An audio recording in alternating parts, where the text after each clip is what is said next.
Hey, how you doing? My name is Ryan, and today I'm going to find out which theme is better, Lego Star Wars or Lego Marvel. Now, this video is actually part of a collaboration with fellow YouTuber, the Lego Brit. He is a Star Wars fan from across the pond, and I am a Marvel fan through and throughout. So we're going to debate to find out which theme is better. He'll make his case for Star Wars on my channel, and I'll make my case for Marvel on his channel. Now, be sure to watch both videos all the way through to the end, and then comment below who do you think won the argument and which theme is better, Star Wars or Marvel? So let's get right to it. Lego Brit, how are you today? Thank you very much. I am doing fantastic, Ryan. Thank you for having me, and I'm hoping that I'm going to convince you to love Lego Star Wars. TLB's going to make 3 main points as to why he believes Lego Star Wars is the superior brand over Lego Marvel. I'm then going to have the chance to ask 3 hard-hitting counter questions to make him really defend his stance.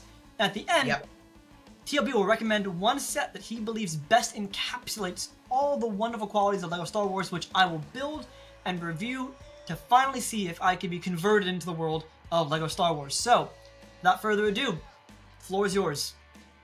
Well, my first argument here, minifigure quality and variety. I think Lego Star Wars has the biggest variety of minifigures that you can find. Particularly, ones that I would recommend for this one is the Boba Fett's throne room. Just look at the variety of aliens in there. You have the pink-haired kind of alien woman. You've got the Gamorrean guard. You have, I think it's a Weequay guard as well, and a Quarren. So 4 brand new alien molds just in one set. And I think Star Wars, as a brand, it has the ability to really experiment around because there's such a massive variety, which obviously Marvel is set on Earth pretty largely, I think, and whereas Star Wars, you've got that huge variety, and you can do some really fun things with Lego designing of minifigures. And Marvel tends to stick kind of to the status quo, maybe including one slightly different color-toned minifigures, like an alien, like a green alien or something like that, but very largely it's human-based sets, and I love alien minifigures. My favorite set to ever exist is the Mos Eisley Cantina. Just look at the massive variety of aliens they have from Star Wars A New Hope, and they could have included 20 more and probably still have more to go.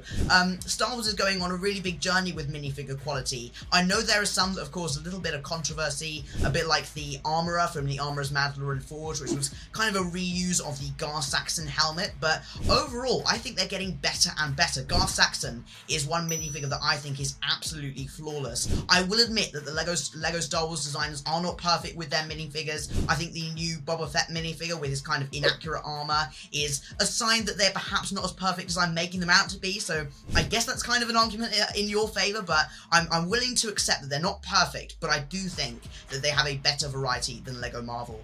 My second point here is the longevity of the theme. Star Wars has been going since 1999, and I think we can see it going until 2099 because they have so much to do. With Marvel, we have kind of that consistency of remakes, and particularly, there are so many brand new things that they can go back from the originals. They're not relying on brand new content. Of course, they're creating brand new content of shows and brand new movies, I mean, if they're coming out, but they're not relying on that. Even if Star Wars decided, you know what, we're done, then they could carry on, particularly like before Disney bought Lucasfilm, they were still making Star Wars sets, even though there were no brand new content. Obviously, they made content for the Clone Wars, but there were still B-Wings and TIE Bombers and TIE Defenders to be made, and these abstract vehicles. I think Star Wars as a brand just has that huge variety that you can go with and pick so many different sets from. Do you think that there is a wide enough fan base to go that deep in Star Wars? Like, yeah, I think everybody knows what an X-Wing is, what the Millennium Falcon is, but do you think enough people know what a B-Wing or Y-Wing is outside of... Well, look, I think if they were to release the likes of a B-Wing, A-Wing, you know, like that now, I think that there would be fans, you know, flocking to get them, because the Lego Star Wars fan base is, I will say, bigger than the Lego Marvel fan base. I don't know whether that's a controversial statement to make. I think you're probably right on the money with that one. I think there are more Marvel fans than Star Wars fans in general, but Lego, you might be right. Yeah, I reckon so. I think the Star Wars fan base, particularly, we've seen them come out in force for things like the UCS gunship and the 501st Battle Pack, like, you know, flying off shells day one. UCS gunships, a $350 set, and one of the points that is commonly brought up about Star Wars is the idea that it's too expensive, but Star Wars is selling really, really well. I will admit that I'd like prices to be a little bit cheaper, but of course I would. Of course, I don't have a job. I'm just a teen fan of Lego, but generally, Star Wars is doing really well as a theme. And my final point, my third and final point is this. They have great sets, both for display and for play. There is a rarity where there is a set that is great for play or great for display that doesn't have kind of, you know, one of those two aspects. Even some of the great display sets, for instance, like the UCS AT-AT, still, they've built in play features. You can drop down Luke Skywalker. But the best thing in this argument is the brand new dioramas collection. That allows people who can't afford the brand new, like Razor Crest, for example, the really high-priced sets, to add some fantastic value to their collection that they can actually put on a shelf. And that's really growing. The adult fan base of Lego is growing. I'm a teenager and I love them, and I'm sure I'm going to grow up into an adult who loves Lego Star Wars and those dioramas as well. Even some of the different playsets like an AT-ST or the Mandalorian Starfighter or the Slave One, those are fantastic sets, all for play and display, particularly the Slave One, which is a set that I'm recommending to you. I really do think that that is a fantastic set. It comes with a stand, you can attach it to the back, and you can set the Slave One up, so it does have that display function, even though primarily it's a playset for children. You know, it's rated, I think, 8 and up, and it's only $50. I guess you could say only $50, but most people should be able to kind of afford that for like a birthday or a Christmas present for a kid. And then when they grow up, they're going to go, that's a really cool display set. And I think with Marvel, some of the sets that you see, particularly with those horrific looking mechs, I'm sorry, but some of those mechs look horrendous. It really lacks in kind of balancing both of those things. You have kind of a display set and a playset with Marvel. It's a bit like the display sets of the busts, but they really have little to no playability. Like the Thor's hammer, for instance. I know that's a fantastic Marvel set, but realistically, you're not going to be, you know, swinging that thing around and actually hitting people with it. At least, I'd hope not. I think you've got it. In my review, I mentioned that you can swing this around and it will, you know, hold shape. You can't hang it by its thread, but you can. But would you realistically, like as a play feature? Yeah, it's not a play feature per se. Interact with other Lego characters and, you know, your Lego city. Would you? Yeah, there are in Marvel sets less that do both play and display. There are usually sets that do one or the other. I will caveat that the mech suits are Marvel comic sets, not Marvel movie sets. Might I bring up the Star Wars buildable figure sets that have no... They did do those, yeah. Maybe let's not be so harsh on the mech suits just because we're still doing them for Marvel, because clearly they're selling well. And I will say, they come with good figures. We've gotten some... Star Wars got the hint with the buildable characters, though. They got rid of them. There's some of the Jin Ursos are still haven't sold. But you could argue that Star Wars still has that accessibility through the cheaper sets and the Microfighter line. Now, I will admit that the Microfighter line is somewhat in decline. We're only getting one a year now. And I think that that's kind of Star Wars' comeback. They're pretty cute. Of course, they're not accurate to the source material, but they do a really, really good job of presenting that... something from an actual source material rather than just creating something. I mean, I'm not sure if all the mechs are actually featured in the comics. Are they? I mean, are they? No, I mean, look, when you say in the comics, you could go back and you could find an issue where Captain America's a vampire or a werewolf. There's probably anything in the comics. It's almost like you could pull a random idea, think it's original. No, it's in issue 271 of this Captain America offshoot series. Like it's probably there. You know, and I will concede that Star Wars was the first to do bust with the Darth Maul bust back in 2001, 2000, I want to say. It did the buildable Yoda as well, so they have had these ideas for a little bit. So you mentioned the Slave One. This is the set you recommended for me.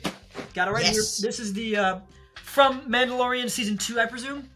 Yes, it's from the Mandalorian Season 2, where Boba Fett, spoilers, Boba Fett comes back, and he gets his armor back from Mando, so it's a fantastic set. Alright, before I go ahead and build that set, I do have 3 pretty hard-hitting questions for you about Star Wars, and I hope you can defend your points about these. I'll give it a good go. Question 1. With the current lack of film releases for Star Wars, do you think that will kind of hinder the evolution of Star Wars as a brand?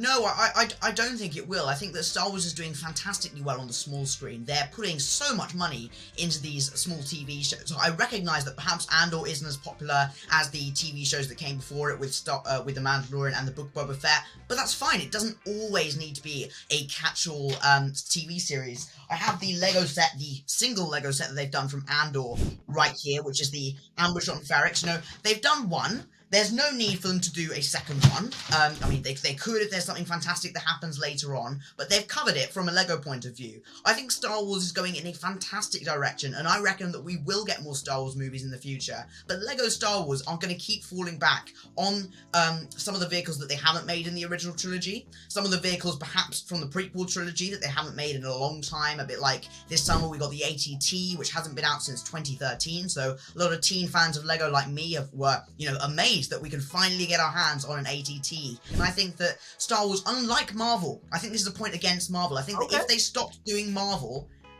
Lego Marvel would cease to exist pretty quickly because they have covered such a huge breadth of things. They can only do remakes so many times. If tomorrow Marvel said, right, that's it, we're packing up, I think Lego Marvel would pack up pretty soon after, whereas Star Wars officially finished in the early 2000s, and they started the Lego Star Wars theme and continued it all the way up to 2015, and I think people forget that it was going from 1999 to 2015 without any brand new big screen Star Wars releases, and I think that kind of goes against your point, the fact that you're saying that perhaps movies will hinder the development of Star Wars or Lego Star Wars, the fact that we had that huge period without movies until discounting the Clone Wars movie, which wasn't that popular with many people anyway. Yeah. It was still going strong, and here we are with Star Wars, one of the highest grossing Lego themes and highest grossing actual kind of themes of media in general. I think that Star Wars is in a fantastic place, and if anything, I think your point rebuts Lego Marvel more than it does Star Wars. You mentioned that's the highest grossing theme of Lego. That's a very good point. I'll rebut that by saying, do you think the abundance of high-priced sets are skewing the crowd to more richer adults, and perhaps the successful sales of those high-priced sets show Lego that we should put more effort and energy into only those high-priced sets, or maybe making only more of those high-priced sets, and kind of leaving behind some of the lower-price, younger fans of Star Wars?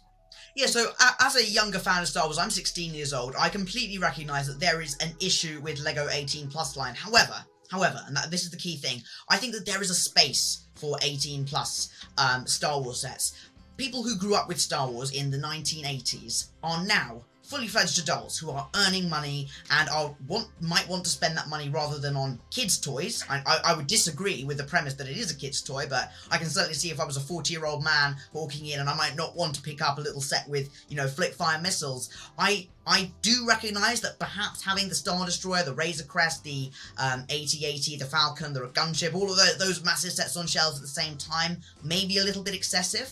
But I don't necessarily think that means they're leaving behind smaller price sets. We still have the Battle Pack. Yes, they have moved to $20, but that's because of inflation. We all know that inflation is a big thing. I was a little bit annoyed at Lego at the start, but I think it's become more apparent that it's kind of a sensible business decision for them to do that for the long term. It makes sense. Yeah, and they still have some really great cheaper play sets. The Imperial Armored Marauder is a really good set. That's at the $40 price point. It's a perfect play set. You can build an Imperial army and you get Greef Karga, who's a unique variant of that character. They didn't just reuse the variant of that. So overall, I don't think that your point is an issue, really. Yes, perhaps the 18 plus line may be causing Star Wars to become a bit more higher grossing theme, if that's what you were kind of alluding to there, but still, I do believe in the mass sales. Look at the 501st Battle Pack. Yeah, that was with adults and kids alike. Yeah.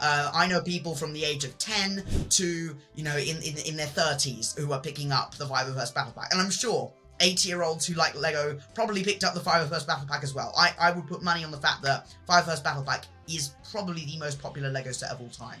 Do you think we'll see next year $1,000 sets from Star Wars? That's a really interesting question, and I think it will be a very momentous occasion when they cross that line, because I think Lego's a little bit scared of crossing that line, because I reckon it will make headlines that there is 1,000, it will make the news. Look, I think there will be people who will go out there and buy $1,000 Death Star. I think the Death Star is very likely to be our first, a tiled-off Death Star is very likely to be our first $1,000 set. I just worry that the high-priced nature of that Star Wars brand might hurt the perception of Lego as a whole. Like, yeah, we're gonna see headlines that people scoffing at Lego, oh, $1,000 for a building block set. Like, I hope it doesn't hurt everybody when they cross that threshold with Star Wars. It's gonna be Star Wars that cross that threshold first. They're not gonna make. I think it's we've reached the point now where we're especially with inflation, they added it on, so I think it's like $850 for like the Millennium Falcon at this point. Yeah. We're getting close. We're getting close. We're playing the waiting game at this point. But I don't think it's going to hurt the overall perception of Star Wars as a theme in general. There will still be that love from young Star Wars fans. Last question though, and this is an important one. You mentioned it when it comes to figure design. Given the fumble, I'll say, of the Republic gunship set release, the wrong logo on the box, the lack of Phase 2 Cody on that set, lack of any gunner figure, a pretty weak Mace Windu figure. Do you think Lego as a brand still cares about Star Wars and gives the same attention and love because it's just making money now? Do you think they've lowered their threshold of quality because they're making money off of it? That is a really good question, and it's definitely one of the more compelling arguments that I've heard about Lego Star Wars in general, but I would dispute it. A year ago, perhaps, I would say, you know what, you got a good point there. They messed up with the gunship. We've got the reuse of the armorer's helmet for Gar Saxon. What are they doing?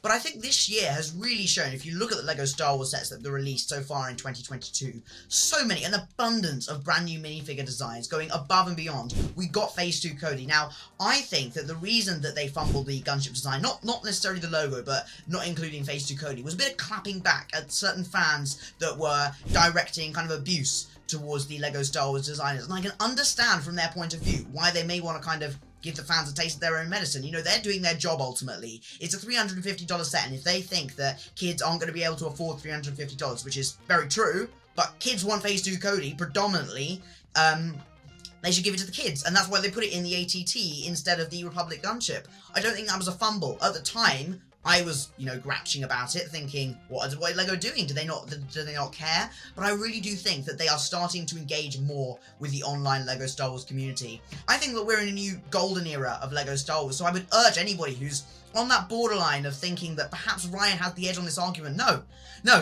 Come to Lego Star Wars, pick up a Star Wars set, enjoy the build, pick something new, a bit like the Slave 1 that Ryan is gonna take a look at. That's a great display piece and play set together. There are some flaws with sets, there are some flaws with Marvel sets, but overall, Lego Star Wars is as strong as it's ever been, if not even stronger. Lego Brit, you've made some excellent points about Star Wars, but it's time to find out if this set lives up to the hype. So the Boba Fett starship is built, and I have some thoughts. I'll start with the pros first. The minifigures are wonderful here. Both Boba Fett and the Mandalorian are excellent prints, and if you're a figure collector, this is a pretty cheap set to get both these main characters in. As for the ship itself, I think the shaping is good, the coloring is good, and I do appreciate the ambition of this set being both for play and display.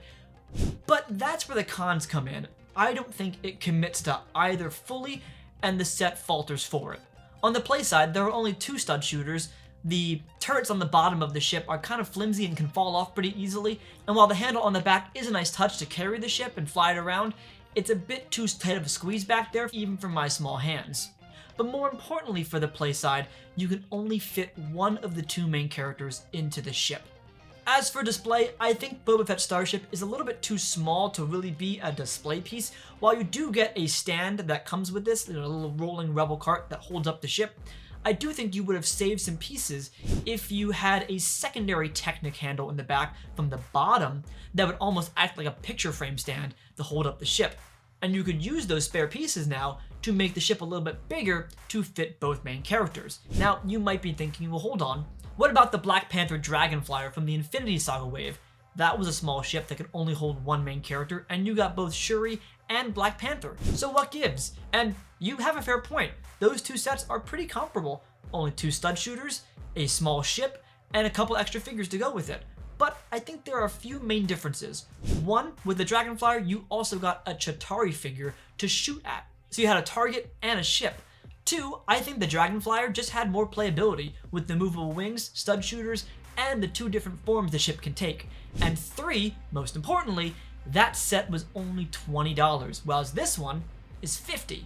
So at the end of the day, is the Boba Fett starship enough to push me over the edge to say that Star Wars is better than Marvel? No, I don't think so, but I will say this set does address my top 3 concerns for LEGO Star Wars. 1, despite not having a new film release in the near future, Star Wars is still making pretty quality sets. 2, despite veering towards more expensive sets, this one's only $50 and I do think you get quite a bit of value here. And 3, despite the profitability of LEGO Star Wars, this set does show me that Star Wars perhaps is on the right path with LEGO. Just not better than Marvel. And if you want to hear why I think that, check out TLB's channel for the companion video to this one. And after you watch both, I'd love to hear thoughts in the comment section down below, which theme you think is better, and who do you think made the better arguments. And as always, if you like this video, be sure to subscribe to the channel, and thanks for watching.